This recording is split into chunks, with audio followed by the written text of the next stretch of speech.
I'm Christine Thompson. I'm the Cancer Prevention Programs Manager at Nevada Cancer Coalition. We are here today because it is May, and May we recognize skin cancer prevention and awareness all month long. And today we are here with Bre Taylor, who has a master's degree in nursing, and she's going to talk about some very personal experiences for her. Bre began her career at St. Mary's Regional Medical Center in Reno, where she worked on the pediatric floor and ultimately became the director of nursing for the neonatal intensive care unit and then the labor, delivery, postpartum care unit. Bre now is a school nurse at Spring Creek Elementary School in Elko, Nevada, and she is Nevada's representative to the National Association of School Nurses. Bre, thank you so much for being here with us today. You have been a staunch advocate for sun safety practices and policies in school settings and really everywhere and for everyone. Tell us why this is so important to you. Yes, thank you, Christine, and thanks for having me. Skin care prevention and sun safety is extremely important to me. I've always known the importance of it, but now having had melanoma several years ago, it's definitely had a personal impact on me. I've always known that sun safety is really important, but to really have it hit home just adds that extra layer of alertness, that's for sure. Tell us a little bit, for those who may not know, what is melanoma and how did you come to realize that you had this? Well, melanoma is a form of skin cancer. It's actually the deadliest form, unfortunately. And when I was 6 months pregnant with my daughter, I noticed a mole that I hadn't noticed before on my neck. And at the time, it looked pretty benign. And let's see, she was about 4 months old when I noticed it was changing. And actually, I wasn't even the only one. I had my husband, mother, and brother in a matter of 2 weeks all make a comment about it. I thought it's time to have it checked out again. And it turned out it was melanoma. It was a complete surprise. Had no idea, that it would be that kind of a diagnosis. Being a nurse, I know the impact that it can have. So that added another layer of concern for me. And thankfully I had great doctors, and I only had to have 2 excisions for it, but I didn't have to undergo further treatment, other than I am monitored very closely, and I will be for the rest of my life. It also impacts my daughter because it puts her at a higher risk just by being my daughter, let alone she has very fair skin. And the other huge thing for our family is it really changed what we had planned. We were blessed with this amazing little girl, but because it came up during pregnancy, the likelihood of it reoccurring during another pregnancy was extremely high. So we had to make the decision of, how to move forward and have a wonderful, supportive husband. And so we are blessed with a little girl who we love and adore very much. It sounds like in so many ways that diagnosis was dramatically life-changing, not only a cancer diagnosis, a skin cancer diagnosis, and a very serious one, but then longer term, how that has impacted your family. Absolutely. We know that bad and blistering sunburns, especially in childhood, substantially increase risk of developing melanoma later in life. Tell us about your sun exposure and your sun safety practices growing up. You said you've always known that it was important. Tell us a little bit more about all of that. I did. I have, my parents were always really good about making sure we wore sunscreen, but I was a lifeguard all throughout high school. And I did wear sunscreen every day, but I can't say with 100% certainty, being a teenager, that I was good about reapplying it like I should have been, and just the amount of exposure that I had in the sun. I know, at the end of every summer, I've had several sunburns when I was a teenager, as well as a very good tan.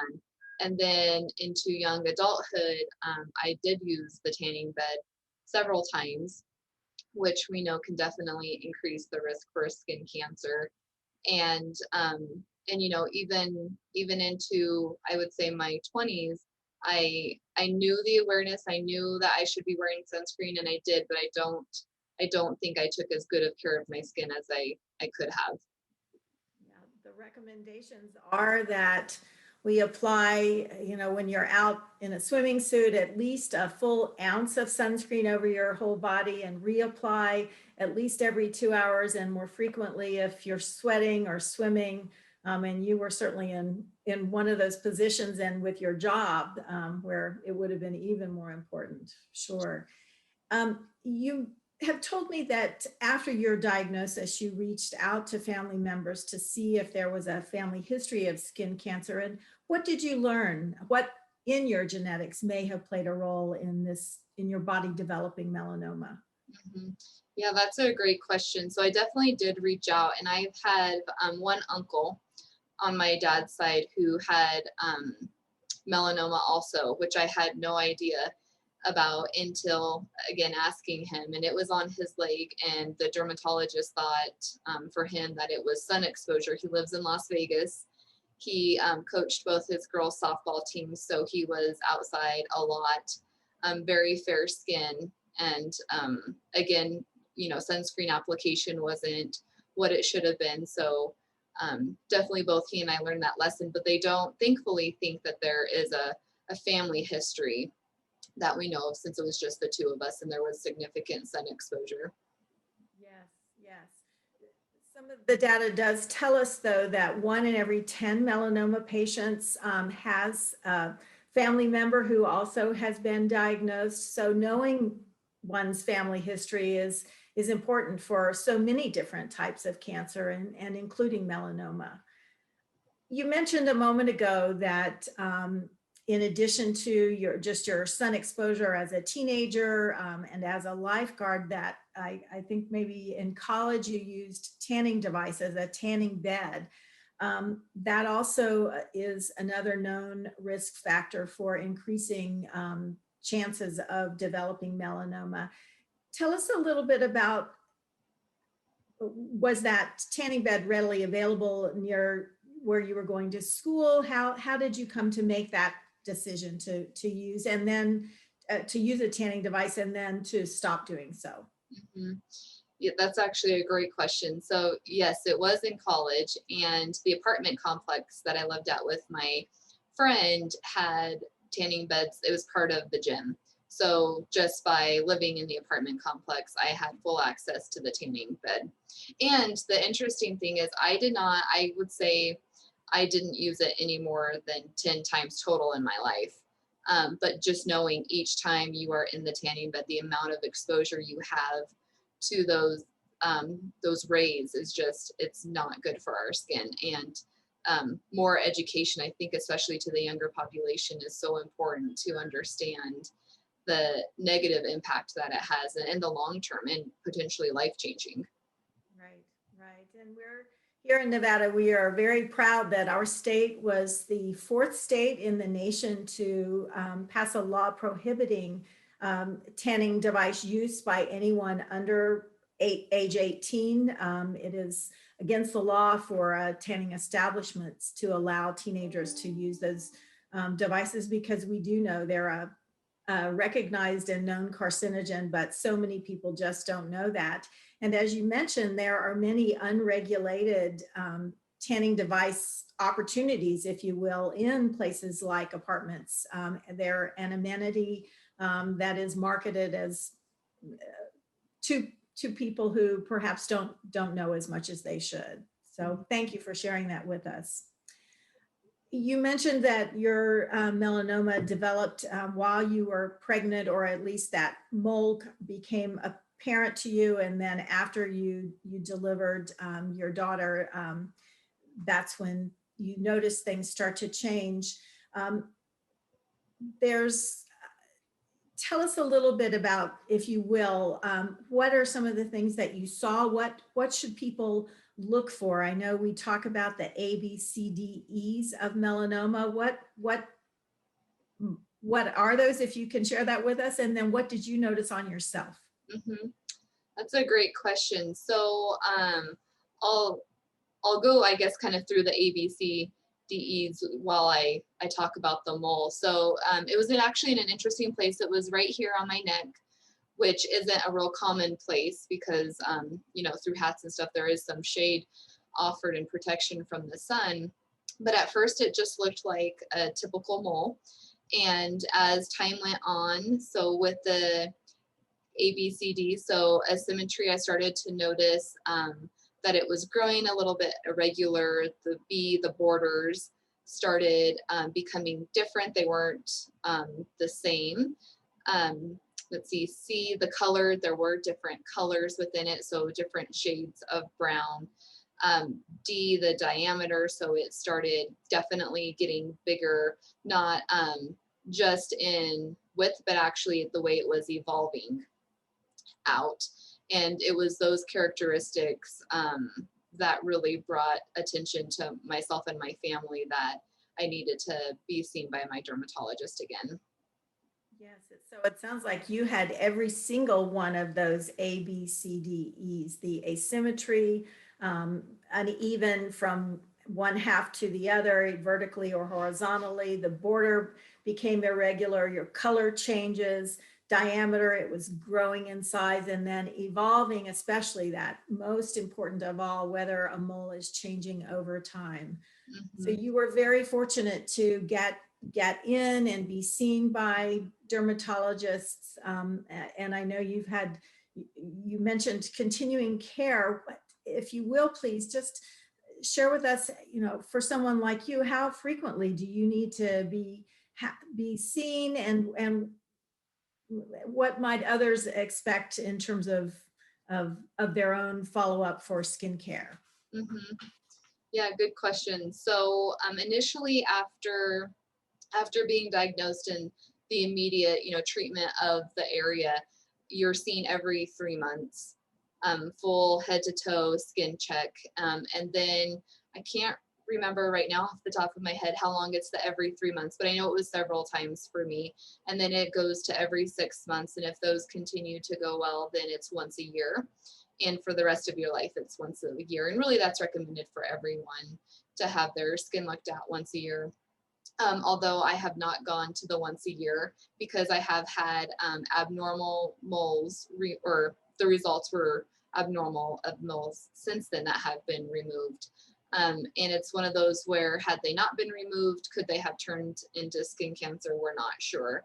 So it's really one of those situations where for the rest of my life, it will always be some, you know, pretty much at the forefront of my mind, being cautious and being aware. And I've gotten to know my dermatologist very well through the process. And it also means my daughter, she's 4 years old. She's great about allowing us to put sunscreen on. She knows you do not go outside without a hat on.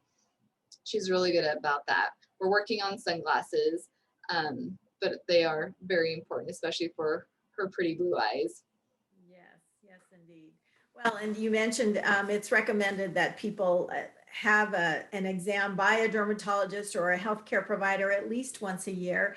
And other recommendations are that each of us as individuals are doing our own skin self-exam at least monthly, getting someone to help you to look at the backside of you, or using a handheld mirror to you know, standing in front of a full-length mirror so you can see and check those things. Because as we know, with any kind of cancer, and really with all health matters, the earlier you are aware that something may not be quite right, and be seen and get it taken care of, the better the chances are for resolving it in a very positive way. Absolutely. Well, Bre, we so appreciate you sharing this very personal story with us. Are there messages you want people or groups or institutions such as schools to take away from your experience? Absolutely. You know, really the biggest advantage to me for sharing my story, and I am extremely fortunate and blessed that so far my story has been what it's been, especially compared to what others have had to go through. But the biggest thing is, you know, and being a nurse, health is so important, but our skin, it's the basic layer of protection for us against most things. And it's so important for us to take care of it. and wearing our sunscreen all the time, wearing a hat whenever you are outdoors, wearing protective clothing, and especially for us adults, making sure that we're educating our children on the importance of it. At a young age, it's generally when routines are built, and if it's just part of their routine, they don't know anything different. And it's so important for us to start that at a young age. And being a nurse at an elementary school, I try to talk to my students as much as possible, especially with the warmer months coming, about the importance of them taking care of their skin, and helping and telling them, that they can be good helpers with their parents and just doing it to protect themselves for the long run. And I kind of joke that the silver lining for me is that I always wear a hat. I kind of have a signature sun hat that I wear all the time whenever I'm outside, and that means when I get older that my skin will look much younger than others, and that's a positive. And I try to educate people around that too, that at least those who protect their skin now, when we get older, will age a little bit more gracefully, hopefully. That is an important message for all of us to remember. And won't it be wonderful as our children are educated around the importance of this, they can help all of us to remember to protect our skin. Absolutely. Well, thank you again for being here. We so appreciate your time, and keep sun smart and be well. Thank you as well. Thank you.